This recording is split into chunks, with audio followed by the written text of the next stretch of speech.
काल आणि आज दोन्ही दिवस एकानंतर एक पुन्हा तशाच बातम्या येत आहेत आणि इतक्या धक्कादायक आहेत की काय बोलावं आता शब्दच सुचत नाही आहेत. आत्ताच 5 मिनिटापूर्वी बीडमध्ये आष्टी तालुक्यात पुन्हा अशी एक अतिशय हलवून टाकणारी अशी घटना घडली आहे.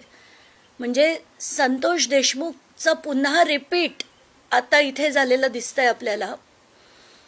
एक विलास बनसोड नावाचा अतिशय छोटा 23-24 वर्षाचा मुलगा जो एका ठिकाणी एक क्षीरसागर कुटुंब होतं त्यांच्याकडे तो ट्रक ड्रायव्हर म्हणून काम करायचा गेले 4 वर्ष. आणि ह्या मुलाला 2 दिवस झाले तो गायब होता आणि त्याला मारून त्याचा मृतदेह तिकडे एका रुग्णालयात टाकून ती माणसं गायब झाली आणि घरच्यांना कळवण्यात आलं की त्याला तिथून घेऊन जा म्हणून. आत्ताच त्यांच्या घरच्यांशी बोलले आणि त्याचे ते पिक्चर्स बघून पुन्हा हलून निघालोय आपण.